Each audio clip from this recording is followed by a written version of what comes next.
Denpasar itu banyak sekali. Proses pembangunan jalan pintas atau shortcut Singaraja Mengwitani di titik 7D dan 7E mulai dikerjakan. Proses peletakan batu pertama atau groundbreaking pembangunan jalan dan jembatan batas kota Singaraja Mengwitani titik 7D dan 7E ini dilaksanakan langsung oleh Gubernur Bali Wayan Koster didampingi penjabat Bupati Buleleng Ketut Lihatnyane Selasa 29 Agustus 2023. Dalam sambutannya, Gubernur Bali Wayan Koster mengatakan shortcut di titik 7D dan 7E merupakan lanjutan dari titik-titik yang telah diresmikan sebelumnya. Dua titik shortcut ini akan memiliki ruas jalan sepanjang 555 meter yang dilengkapi dengan jembatan sepanjang 155 meter yang berada di titik 7D. Koster menambahkan pembangunan shortcut ini bertujuan untuk mengurangi tanjakan serta tikungan di jalan menuju Singaraja yang seringkali menyulitkan kendaraan baik penumpang hingga kendaraan logistik. Sekarang dengan adanya jalan ini, arus lalu lintas Singaraja Mengui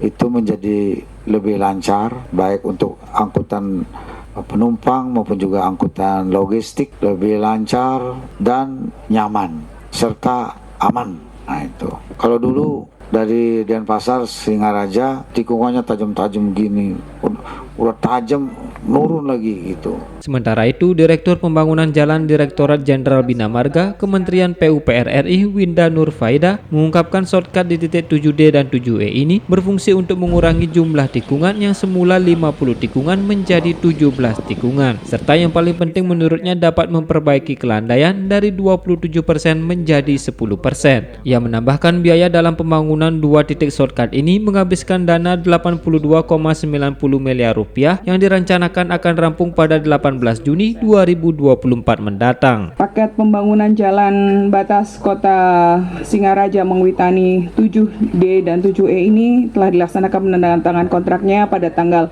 25 Juli 2023 dengan nilai kontrak 82,90 miliar, waktu pelaksanaannya 360 hari kalender, di mana direncanakan selesai di 18 Juni 2024. Sebagai informasi, pembangunan shortcut Singaraja Mengwitani telah rampung dikerjakan pada titik 3, 4, 5, 6, 7A, 7B, 7C, dan 8 dengan panjang 5,68 km. Total anggaran yang digunakan mencapai 396,7 miliar rupiah yang bersumber dari anggaran pendapatan dan belanja negara APBN selama tahun 2018 hingga 2022. Dari Singaraja, Sukma Sumampan melaporkan.